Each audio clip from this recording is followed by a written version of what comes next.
guys, Justin the Critic here, and this past weekend I went to see Kung Fu Panda 3, and this movie was good. It wasn't great, it was really a disappointment. The first two were really good, and I haven't seen, it's not like my favorite go-to movies, but every time they're on cable, you stop whatever you're doing and you watch them, because they're good and they're entertaining, and they got humor for the entire family.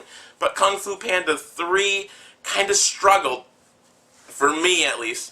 I think the greatest, Kung Fu Panda has some of the great supporting cast of any movie, I think.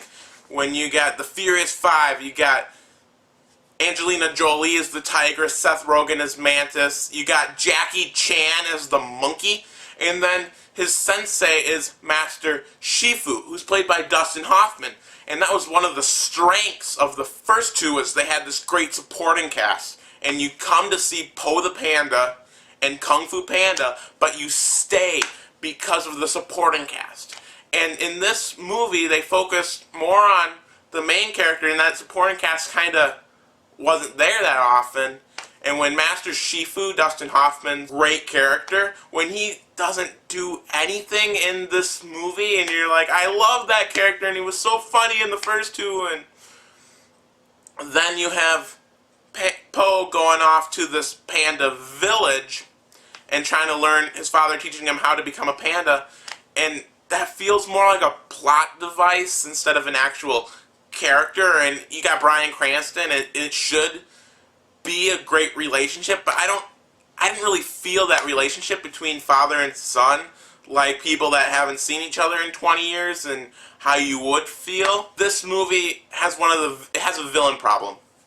Where the first two, they had great villains. I feared them, I was scared of them, and I thought Po was in danger, and something could happen to him, and it might lead to his inevitable doom. With Kung Fu Panda 3, you got Kai, and he's stealing the chi from other Kung Fu Pandas, and that's not just Kung Fu Pandas, every Kung Fu master in ancient China. And that should be something that's threatening, but I never felt threatening, and I'm like, nothing's going to happen to the panda or the supporting cast, because there are more sequels right around the corner, because it makes a lot of money.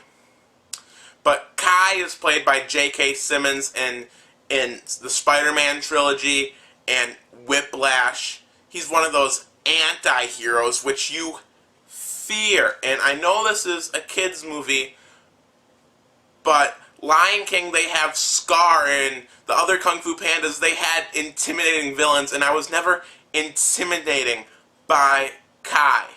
They go to the panda village, and he's trying to learn chi from the panda masters and trying to just learn how to become a panda. And then it really slowed down a lot for plot, and I'm like, you should have plot but still make it interesting. And they had a female panda, but it didn't really go anywhere, and they're like, that character could have been written out, and you could have had this movie be a couple minutes shorter, and you don't need that character. Maybe, like I said, they might expand on it for sequels, because I read somewhere that they're planning another 3 because of money. But this movie isn't all bad, and, well, they should have, could have, would have, should have done this.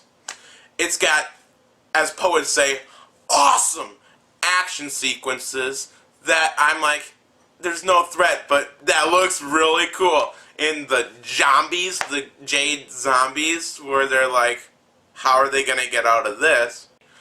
But overall, I think this movie was good, not great, and out of a scale from 0 to 10, I would give Kung Fu Panda 3 a 6.7.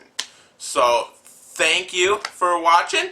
Remember to like this, subscribe, leave a comment if there's anything you want me to review next, and see you later.